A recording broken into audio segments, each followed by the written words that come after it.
It's good to be here.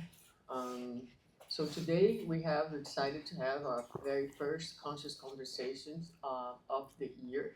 This is a time where it's a little bit a different format. We don't have a lecture, we have a conversation. We try to bring a little bit of the scientific aspect of spiritism today.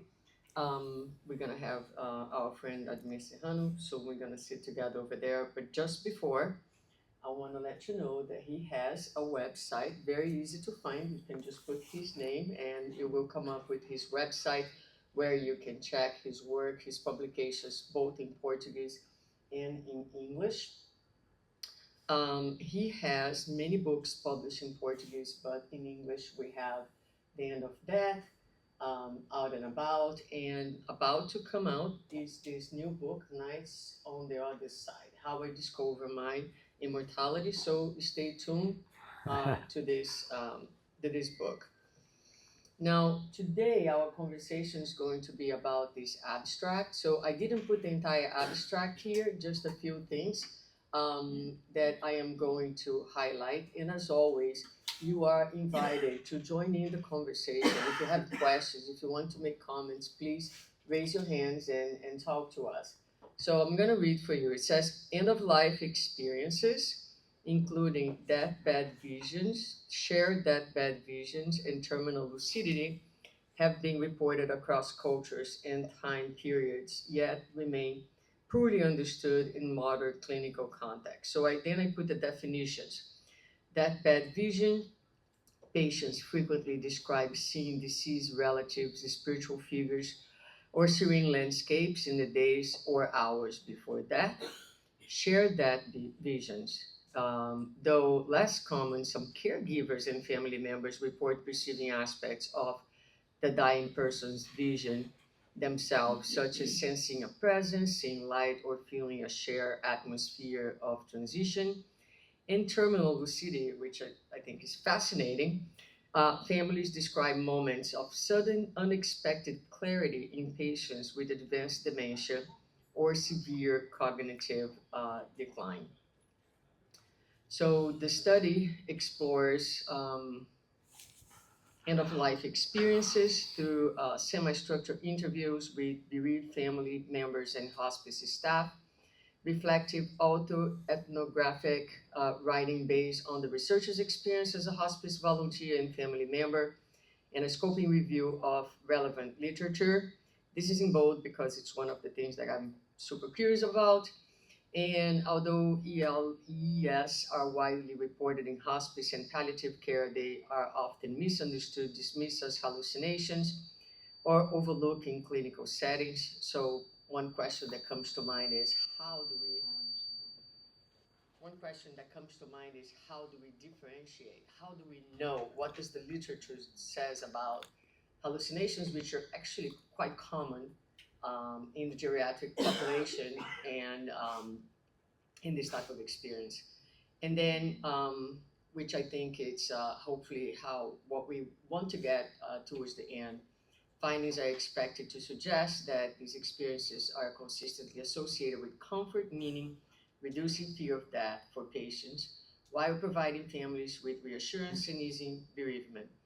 The results should highlight the value of acknowledging this experience with hospice and palliative care and underscore the need for further systemic research. So that's the landscape. And now, Admir, please join me here. Thank you. I'm gonna leave my. Have a seat. So welcome. Is there anyone here for the first time? Everybody has been here. Okay. Oh yes, you guys. Right. Welcome. Yeah, bye. Okay, and I have here on my phone some of the questions that I prepared for him. But again, you guys feel free to talk at any time you want. But I thought we could begin from the beginning. So That's that's a good way to start. Yeah. Good How play. did you even get involved into this? What's the story behind it? Wow, it's long, and we have how many hours to talk about? No, we have like a little bit over 50 minutes. So Okay. give me a summary. A summary. The summary. For us to have like when you are thinking or you are in the spiritual path. I used to be a skeptic, a hardcore one. I didn't believe anything about anything until the year 2000.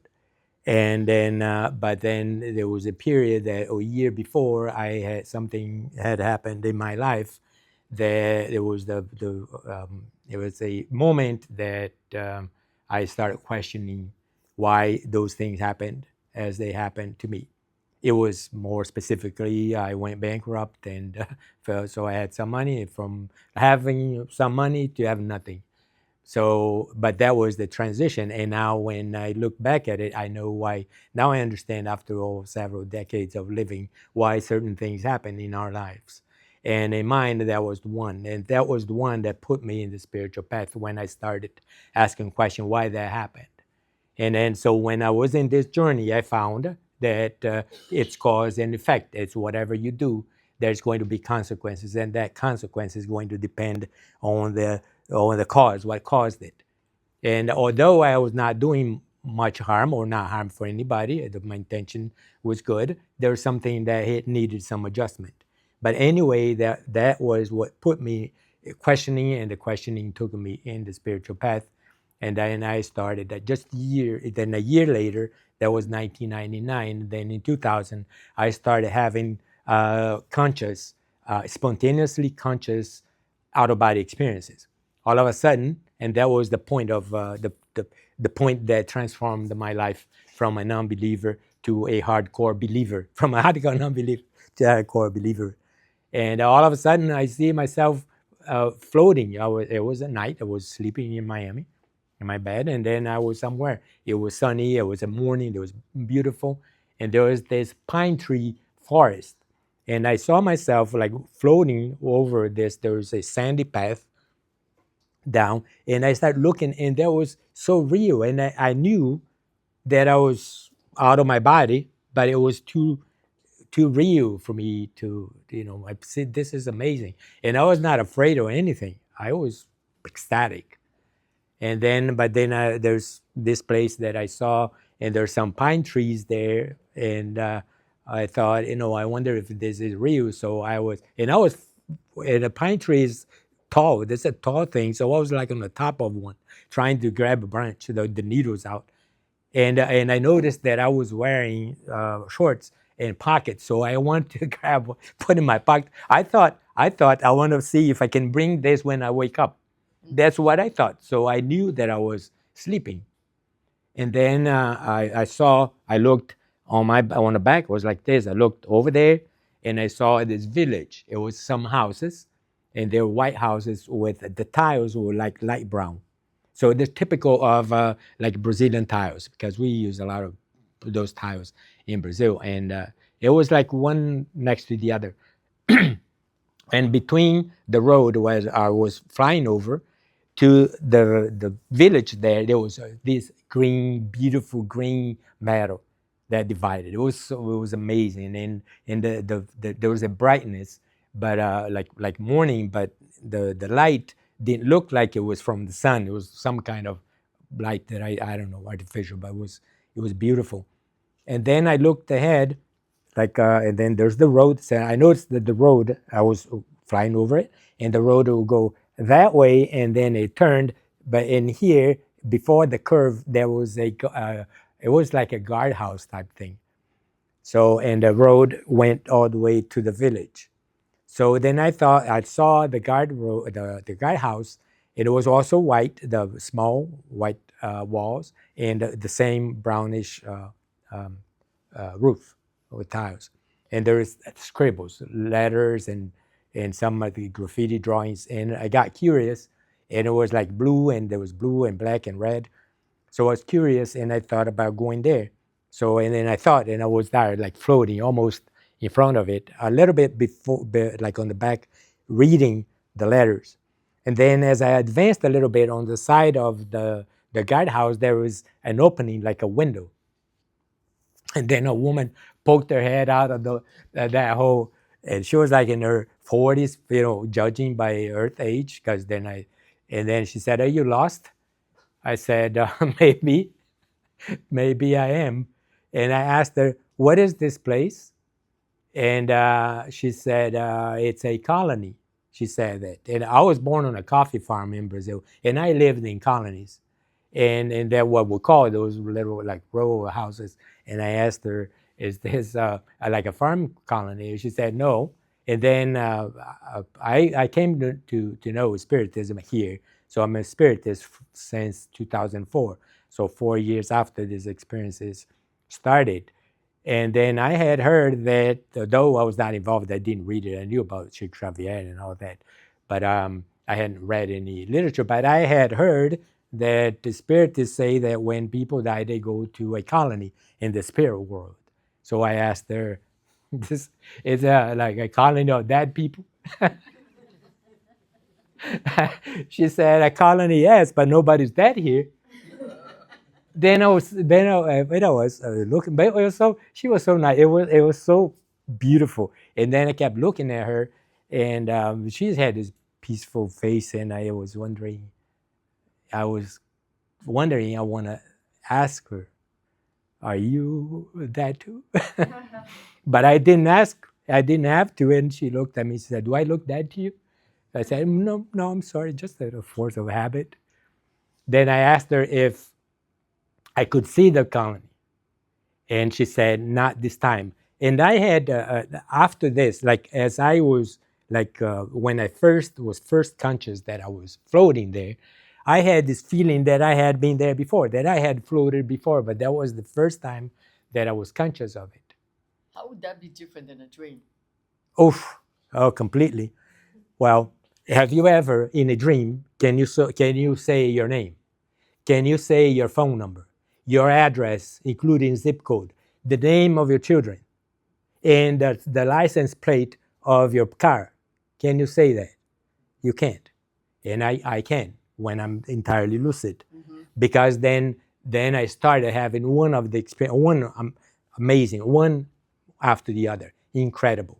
And then I would go to these places. And that is what Nights on the Other Side is going to tell you about. I selected about 20 experiences that I had, the major ones out of the hundreds that I have had, and one more incredible than the other. And then I trained it to induce out-of-body experiences from the awakened state.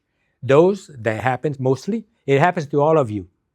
Have you, anybody here have flown in your dreams? Who dreamed of flying? Who dreamt of falling? You have. Who had lucid dreams? Like who felt at one point that you were in your body and you could not move? The body was there and you got desperate. So you, in those experiences, you experienced your own immortality.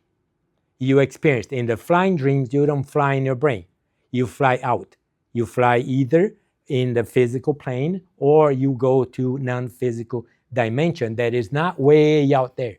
It's right here, right where we are. And the spirits, they use these places like this. I have seen the so-called pronto socorro, the intake, emergency rooms of the dead. There are in farms, on roads, in cities, and even here they use it. The same space. Even school, they use physical school for children to go to school to spirits. They use those facilities because it's all together.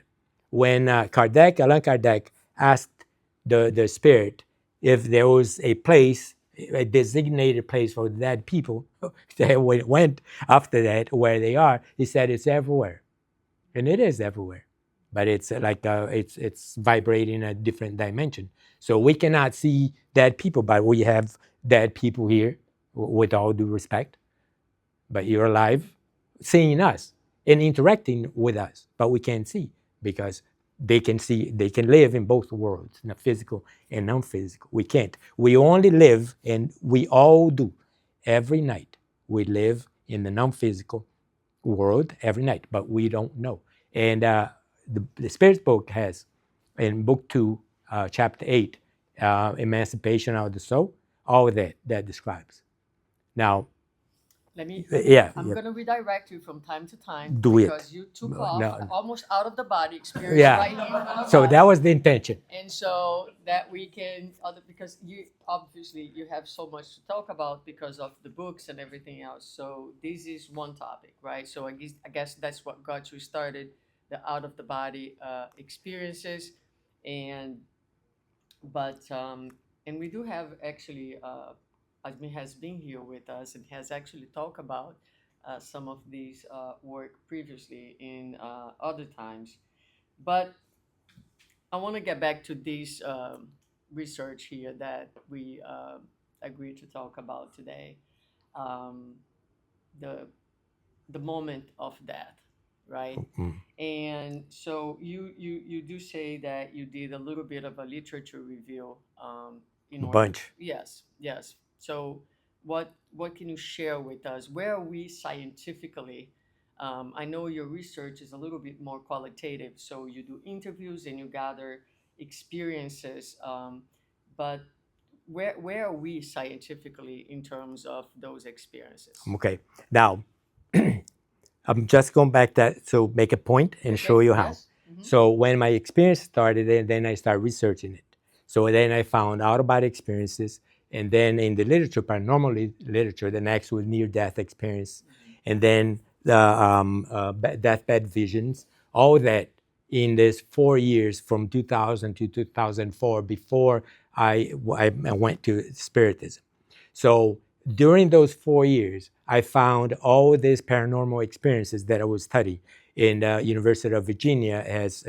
They have a center that's the Department of Perceptual Studies adopts, and they research reincarnation. Even Stevenson, James Tucker, that replaced him. Now he's retiring. There's another one. Then they also have a department that studies out of body experiences and all that near-death experience. Bruce Grayson, he is also with the University of Virginia. So I learned all that, and then I started writing about it.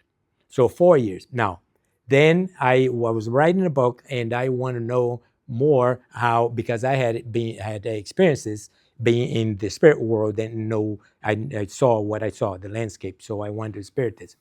And then I went to the Doral, to Bezerra de Menezes and Doral. And I asked them, what do you study here? And he said, well, spirit, I didn't know. And I said, what book do you go by? What is your Bible? I asked. He said, well, we don't have a Bible, but we have the main one is the Spirit's book. He said, I want this book. I bought it. I started reading it.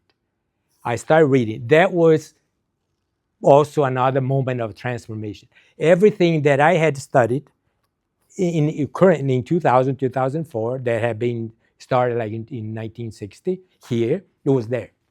It was there. Reincarnation, emancipation of the soul, the out-of-body experience, deathbed vision, question 289. Kardec asks if our deceased relatives and friends, if they come to meet us when it is time for us to go back. It said yes, they come.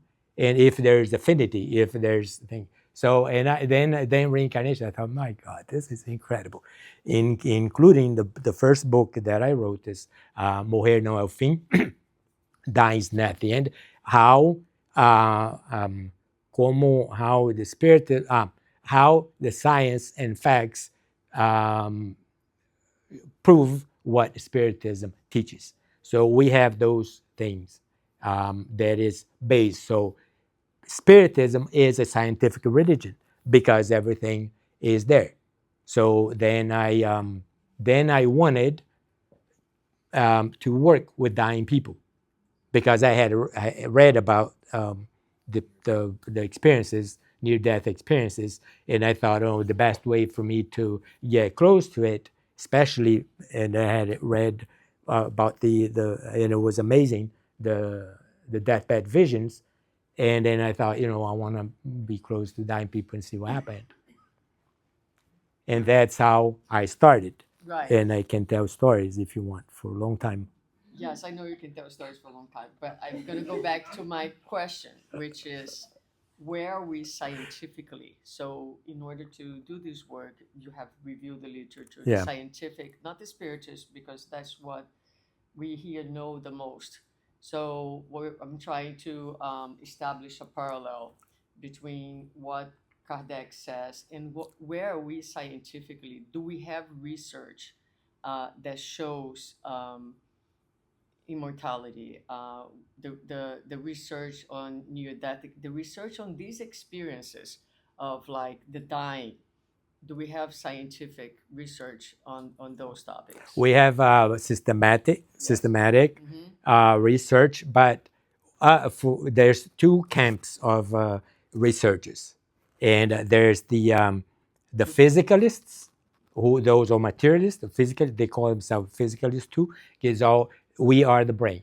We did not exist before we are conceived. Before we breathed for the first time, we did not exist, and we are going to end our existence when we take the last breath. So the materialistic view is it.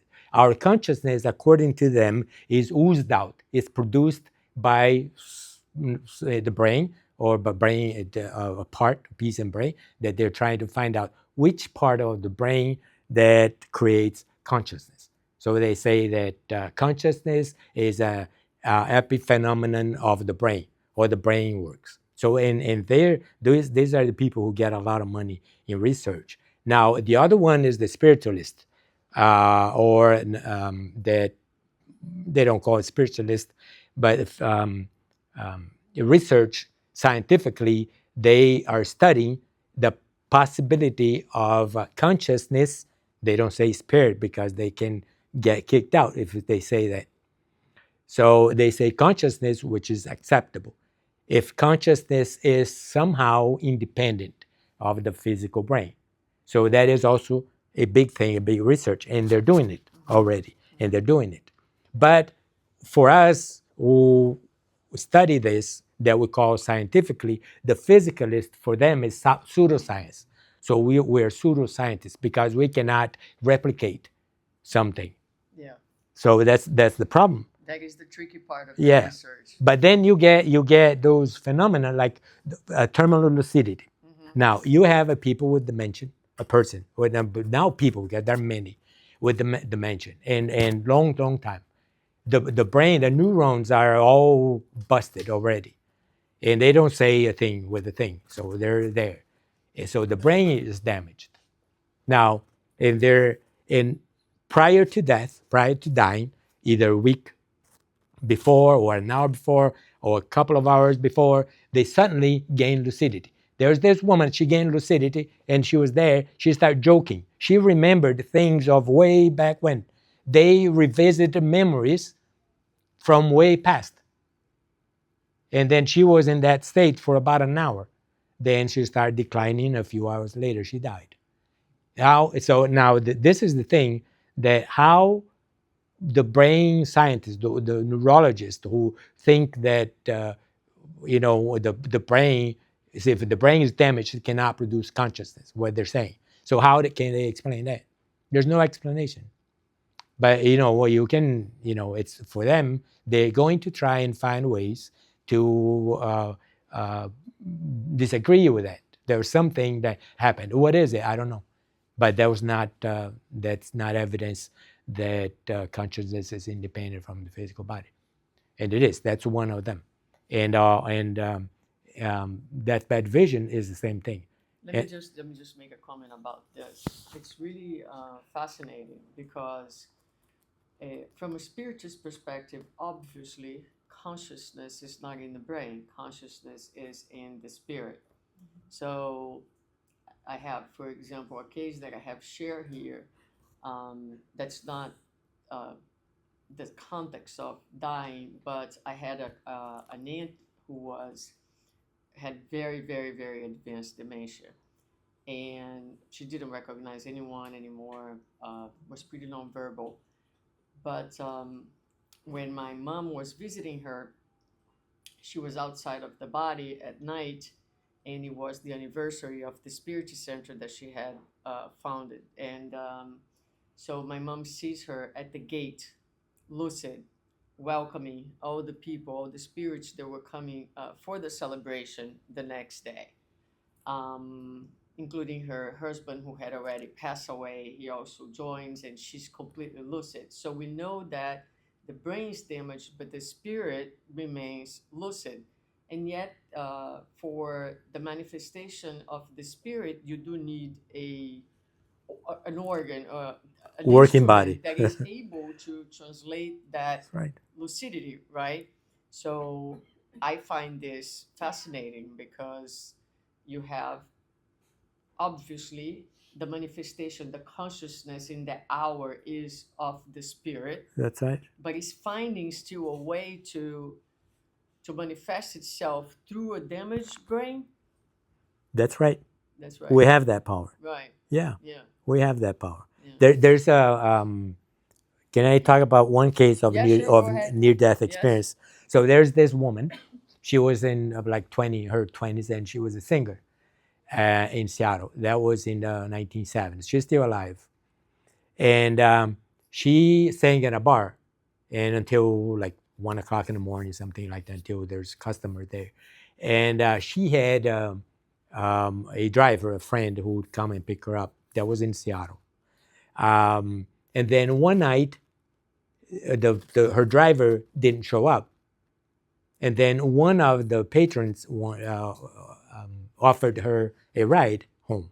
It was 1 a.m, and it was a van, and she accepted the ride, of course.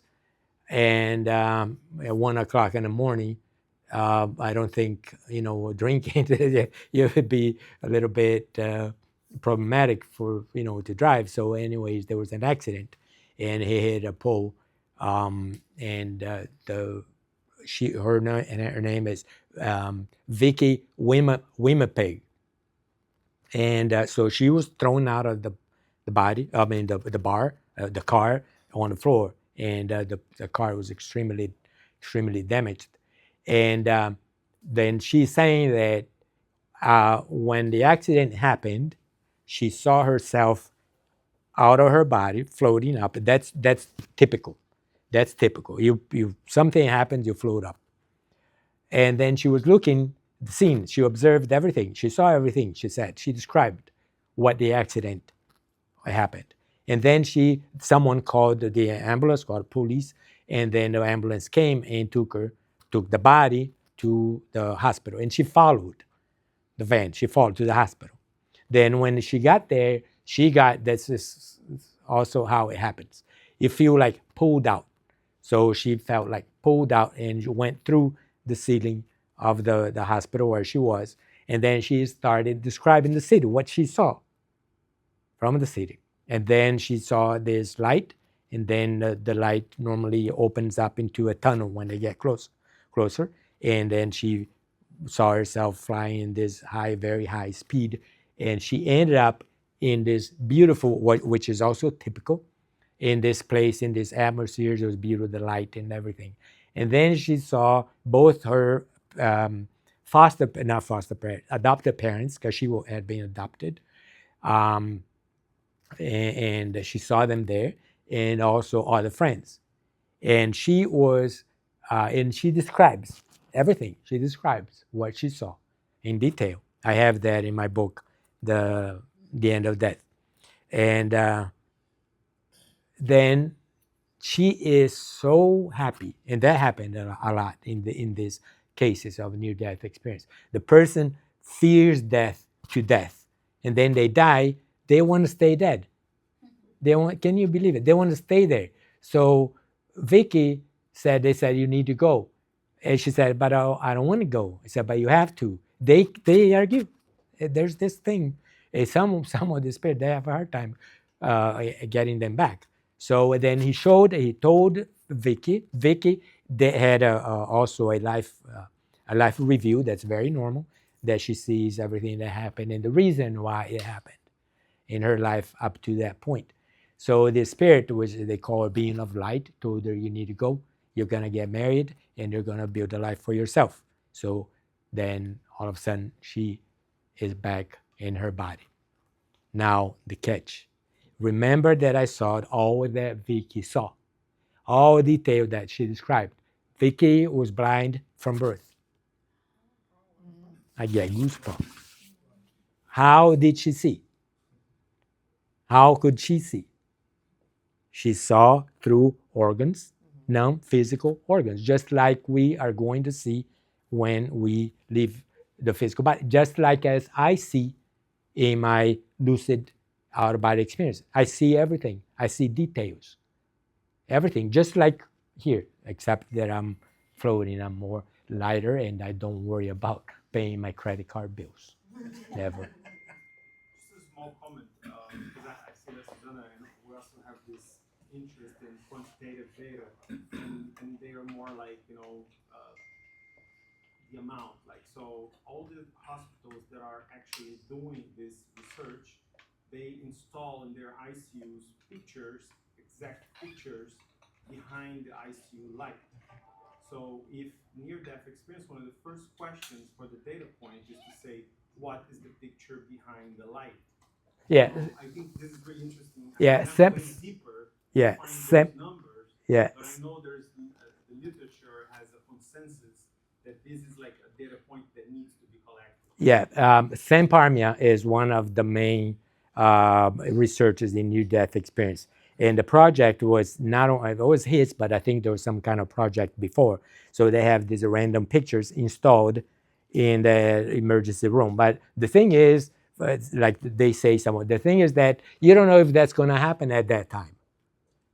It's very difficult. So far, they don't have anything, but there are other cases that the patient saw things. Like this woman who saw a penny there's the blades or the fan blades. When she flew up, she saw a penny there, and she described the pen. There's this lady, I'm also cited that in the end of death, that she had a heart attack in the ICU, and she flew out of the hospital. That was also in Seattle, and then she saw herself flying or floating outside of the hospital and went up in the floor. And then she was floating there just looking around, and there's this balcony, and between the end of the balcony and the roof, there was old tennis shoes that she described in detail.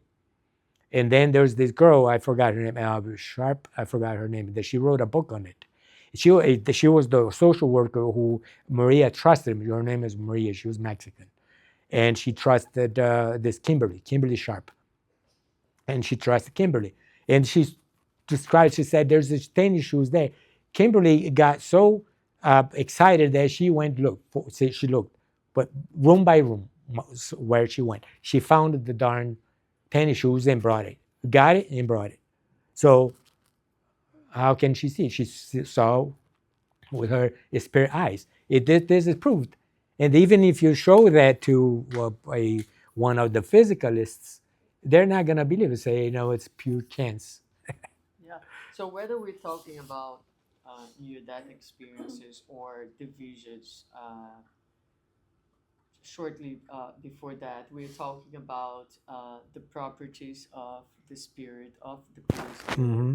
So with the impact, a lot of times our senses, they kind of expand, and of course close to that, there is already a great amount of detachment of the spiritual body from the physical body, which allows the spirit to have all kinds of perceptions of what's happening. A lot of times we say that they are living a lot more in the spiritual realm than in That the is physical right. realm. Yeah.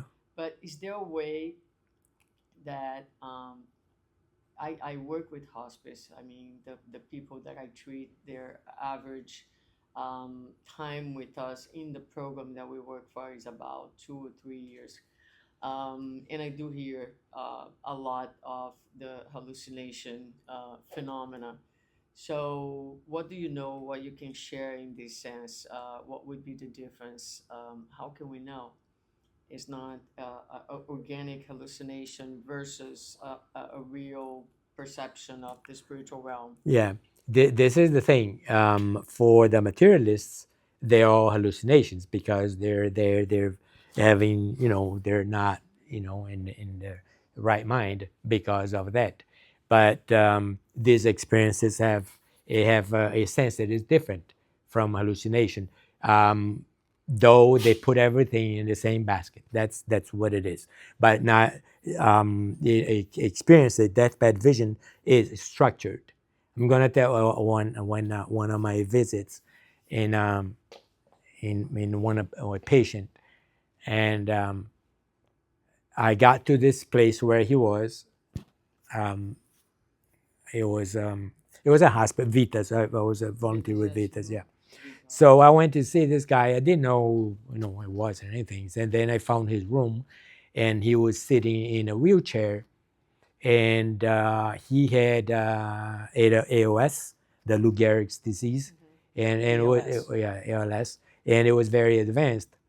And he was sitting there, and the chair was a big chair, and you know that in the hospice for people who can't communicate, they put that board, the alphabet Yeah. board. So he had that. He had the alphabet board there, and he was wearing a cap. He was not even in his 50s. He was young, 40 something, and he couldn't reply to me. I had another woman who had AOS, ALS, but she was more conscious because it was not, so I could communicate with her. And but he heard me. He couldn't reply because one of the cruelty of this disease is that the body is all paralyzed, and the consciousness is sharp. You can that if you think that the feeling that you had of being close to the body and you couldn't move your body, imagine that disease. And then I was there. I don't know how long I spent, but I was sitting. I just was present. That's all. And then all of a sudden, I see him looking, and normally that's what happened. Like they look up on ceiling some, and I noticed that he started becoming ecstatic, and he couldn't, but he was like almost choking. And I saw that. I thought, oh, he's having one of those. And he was so, it's amazing his expression. It was something that I thought this must be very powerful. And then I saw him make all of this effort. He could move his right hand very slowly, and he kicked his cap out because I think the head, the tap here, I don't know what to call it, was on the way for some reason. So and then he became even more ecstatic. Then I asked him, "What do you see?" I saw his hand going to the alphabet board. God. God. That's what he was saying, or his perception of it. So that is not hallucination, especially I studying this, knowing this. Even though his brain was intact because consciousness is there, the rest of the body is paralyzed, but that's not hallucination. And many things that they say that because they were on medication, then they hallucinate because of the medication. There are cases, for sure, but most of them, the clearest ones, they're not medicated or anything. They're just conscious, and all of a sudden they see it. And then the shared death experiences also verify that because they're experiences that they experience as well. One case also, I was talking to this woman, tete to tete, Eliseo's house. I think I mentioned it. I don't know, I might have mentioned to you. And then they knew that I was doing this research and stuff. So this lady, she told me, that was in the 80s. She had a son, he was hemophiliac, and he had to get blood transfusion often. And that was like when the AIDS epidemic started, and he got a contaminated blood, and he acquired the HIV virus. And then he was dying. Then I think 2 years later, he was dying. He was about 5 years old. And his mother, she was telling me, I go, and I was telling him, I wanted, I was crying and all that. And then he said, then he was consoling his mother. I'm going to die, and there's nothing you can do about it. This is my time. This is what's going to happen. And when he was about, this is the woman she's telling me here, eye to eye. And then she said, the son said, 5 years old, I'm going to show you where I'm going. So the thing is that he knew it because he was not alone. He was not alone. He had spirit companies, and he was being treated already, being prepared for that. That's why he knew it, and he was at peace. Now, the room, there's the bed, his bed, where he was in, and there's a couch, and the mother stayed there, and she slept on the couch, and she was there at some point, and she started feeling sleepy, very sleepy, she said, and then she had to lay down.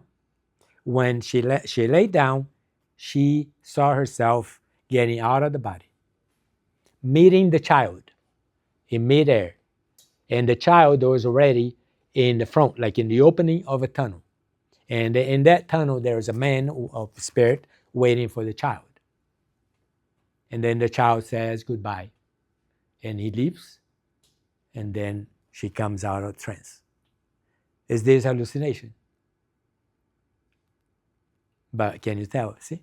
That's one of the most amazing shared death experience that I know. And luckily, I was told by the person who lived it.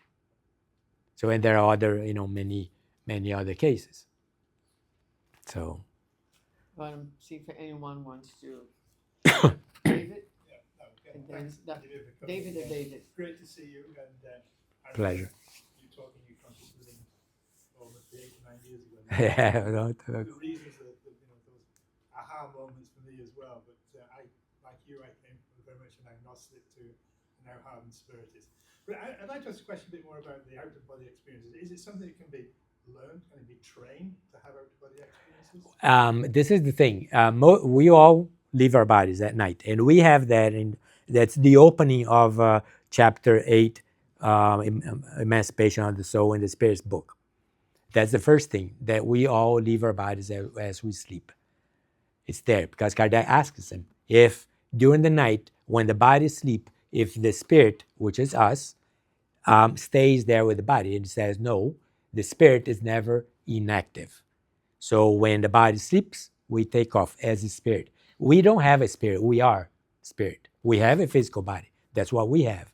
But we are a spirit. So so mostly are spontaneous. And the thing is to be conscious. So we all leave our body. We are not conscious most of the time, aware that we are. Now, if you have one of those falling dreams, for instance, so the falling dream is you're returning from an out-of-body experience. In the flying dream, you're either getting out of your body and flying, or you're already in midair flying, but you didn't notice. So in my experiences, I can experience the withdrawal of the physical body, of the spirit body. I can see it, the beginning of flying, the trajectory, and the end, where I land. And normally when that happens, the landing where I am, there's a reason. It's either a mission of I'm going to do something, I'm going to have something, and there are people waiting for me most of the time. So the thing is I don't know why. In my case, I became lucid at that time. Perhaps because it was because of that event that I'm here where I am, that I wrote the books that I wrote, and that I have this work or this mission that I took upon myself. Maybe that's why it happened. So that was part of my work for some reason. Then there are, including in the book, and also in this that you showed out and about, but mainly on the one that's coming up, probably October and November, I have like exercises that I suggest. That's what I learned and I practice. One of them is like repetition. You say to yourself, especially before you go, like in the time between awake state, when you lay down, and sleep state, because we sleep in cycles. There are several cycles of sleep. And so the beginning is the hypnagogic state from your awake state, with beta waves, which is fast waves, just like the waves that we have now. And that period that we're resting, it's short, maybe 10 minutes, 15 minutes. And then when you start slowing down the waves and you enter and you get the alpha waves, the meditation waves, that when, if you notice, I don't know if you do that, I do that all the time, you keep walking what's happening in your mind. It's like, there's a theater that goes on. You see images, you see events, you see, drawings, things like that, ideas, all that. So that time is good for you to say, that's what I say, repeat. I'm going to dream and I'm going to know that I'm dreaming. I'm going to dream and I know I'm dreaming. I'm going to have an out-of-body experience. I'm going to be conscious as I dream. Things like that. Saturate the mind with those things or those types of thought. And then I have done several. Some of them, like 2 days later, I had one of the experience that I was meditating on or planning on, and other like 2 days, 2 weeks, or a month. Especially the lucid. The main one before the out-of-body experience per se, you can do this affirmations for you to be lucid in a dream. And then dreams also, they have like signposts that something is strange. And one of them, and I do this projects, this affirmations or whatever, there's another thing that I forgot the word, but anyways, you understand that. To have an out-of-body experience. So specific, I am specific. One of them did it specifically to have a lucid dream. So, and I had written that in a paper for about 2 weeks, I think. And I would write in a paper. And then one night, then I was kind of lucid, not totally, but I was in this dream. And in my dream, I saw there was this patch of wood, like a little patch of trees. They were dry and all distorted. There was no leaves or anything. They were strange, like little monsters. And then I saw that, and I thought, there's something strange about those trees. They're different. And then all of a sudden, lucidity came. I'm dreaming. And then I became lucid instantaneously. So when you're lucid, you're dreaming, you can control your dream. You can even shape it or change it. So what I did, I went to the trees and I started telling them, straighten up, be beautiful. And I would touch them. And I looked them and I saw them going out this, I forgot the word, wiggling and stuff. And then they were all like nice trees. There's no leaves. I couldn't put leaves on them, but I got them straightened out. Then I came out and I saw them. They looked like normal trees or in wintertime. And that was it. I was so amazed. I find that very curious. I mean, and we're not going to have time to do this, but I want to just for our, maybe not even talk about this because I want to give Davi a chance to ask a question, but for reflection, right? So we also learned with Kardec that our dreams are, yes, our experiences out of the body, but they are colored by our psychic and by our emotions and by our unconscious that not only drives us in the awakened state, but cannot be eliminated from our dream state as well. So how real is that? How that is a construction of your own psychic? It's something that also cannot be completely put aside because you cannot, when you're talking about consciousness, you're talking about a very vast world with many layers. And so another thing that I also like to bring it up is whatever we do, obviously, we use a tiny, tiny, tiny fraction of our potential, the potential of our minds. That is right. That is right.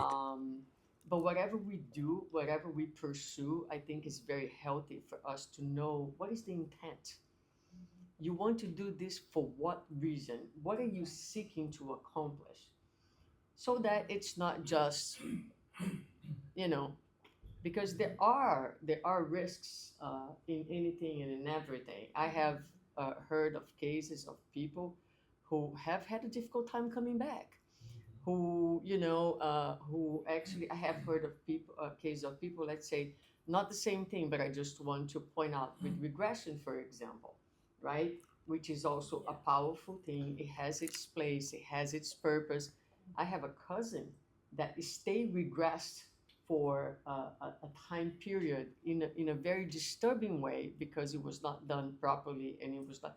So it's always important that everything and anything that we do and we pursue, we do responsibly and knowing what is it that we are looking for, what is our intent, and knowing that dreams, according to spiritism, are very much our experiences outside, but also are very colored by the just as much as mediumship. You can be in a mediumship group and then everybody's a little bit outside of the body because we are in a state of trance, and we will describe a perception, a shared perception, but each person is going to share according to the colors of their psychic. So one person sees with some colors, the other person sees with. We all see the same reality, but the reality is also individual Mm-hmm. because it has the colors of our emotions and of our psychic. So I just, not for us to delve into this because there's really no time, but I'd like to highlight certain things so that we can keep that in the back of our mind. Um, your turn. Um, Thank you for sharing. My pleasure. At the beginning of the conversation, when you start mentioning that you before didn't believe in nothing, and then you start believing after you see your body, spirit get out of the body. Mm-hmm. Um, how much did you knew about spiritism, or and how much you were involved in religion? Before? None. None. No, You became a species 4 years later. yeah, 4 years later. Yeah, I had So been, you didn't know even about spiritism. no, not at all. I saw, I live in Sao Paulo. There's, we call it Mesa Branca. At that time, I never went. And I grew up as a Catholic and I was even an altar boy, but then I just quit religion altogether after I learned about everything when I was a teenager, when I knew everything. And nobody knew anything else. Yeah, that's When I typical. became wise Yes. in my adolescence. Yeah. Give. I'd like to share what I thought, based on my experience, the best, the difference between real situation on the dreaming and the hallucination. When I got this in the past, I had two conclusions. First of all, we have so many details. We can smell, we can see colors, we can see everything in details. If you can draw exactly what you see. First thing. And the second thing, it's a logical. It's not crazy. When you wake up, you can remember there is logical everything, and you understand. Oh, it was really real. Yeah. I have a chapter. For me, the difference between both. I have a chapter in the book that is out-of-body experiences and dreams, a drastic difference. So I compare three of my most incredible out-of-body experiences with three dreams that I produced those dreams willingly through my affirmations or through within a period of a month. Because I wanted it so, and they're all fresh dreams, and I'm clear of that because I wanted to compare that dream, and I wanted some very bizarre, crazy dreams that compare, and I got them. I described that in the book in that chapter, and I got a kick out of writing them. Elsie. No, I didn't understand. You were saying that the dreams you can control your dreams. When you're lucid. that's the point, because I have dreams, and sometimes I have to wake up and go to the bathroom, and I come back and I say, I want to continue the dream. And you continue. And I continue. Yeah, I do too. But so is that lucid or is that? This is the thing. And this is one of the most interesting things in the dream state. That I had one of that. And I was in this place, it was clear. I knew lucid. I knew who I was. I knew where I lived, where my body was sleepy. I knew all that. And we're doing some work in this place, like we are writing some letters and putting in this envelope.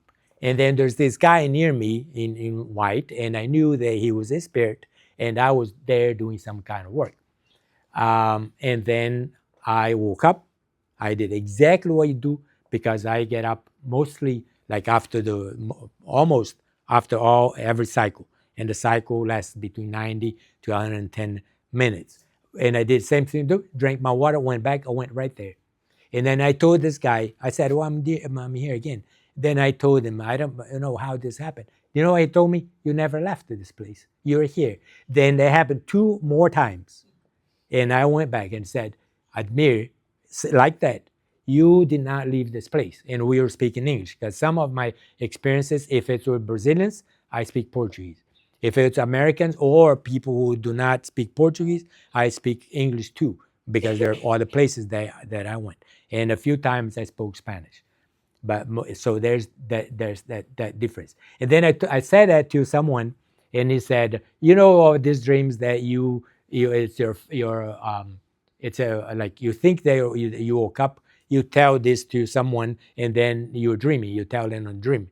That has happened to me as well.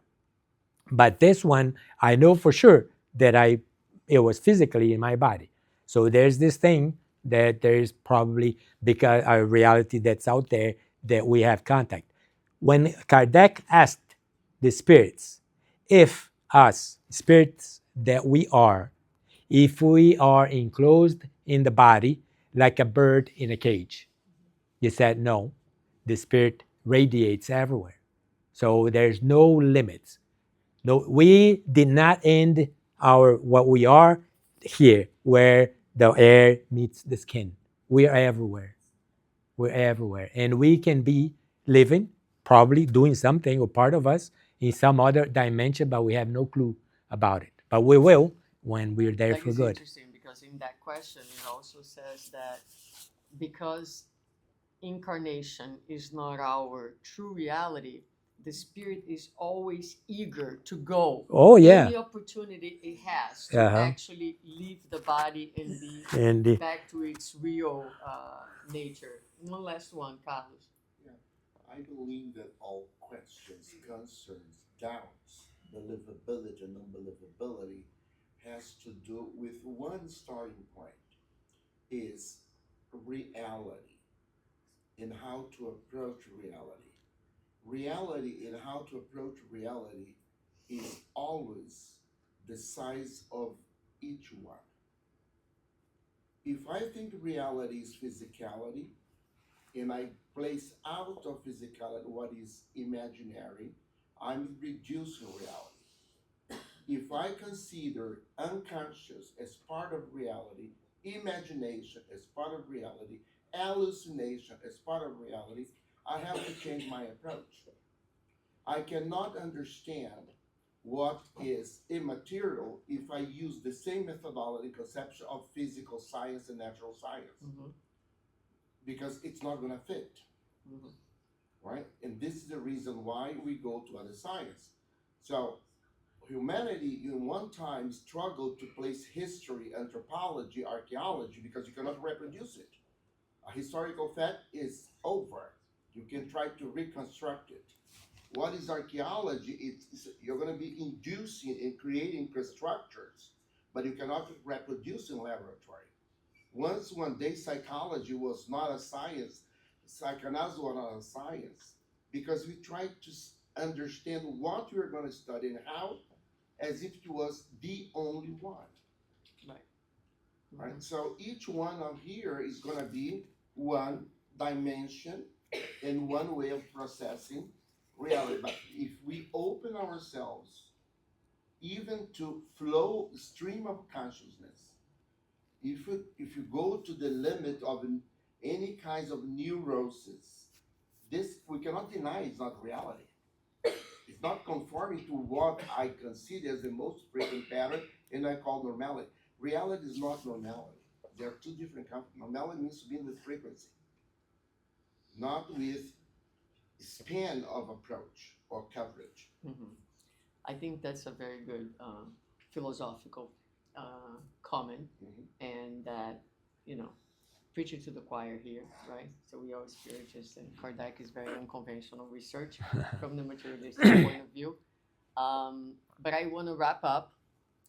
Thank you for My being pleasure. here and sharing, inviting everybody to visit his website, and if you don't have the books, to take a look at the research. And I have your books, and I highly recommend. And also, you know, why are we talking about those things, right? That's how I always like to wrap up. What does all that matter? I mean, it matters because it's transformative. It matters because it expands life. It matters because it reminds us about who we really are. And as we leave here today and we go back to our routine, we go back to the material mindset. It's hard for us to remain connected to our own immortality. So the research is important, the discussion is important, your contribution is extremely important. Thank you very much. For doing the work that we do. And the challenge remains for all of us in this very, very material world to go out there and to live as immortal beings that we are. That's right. Right? That's right. Thank you so much. My pleasure. I'm passing back to you.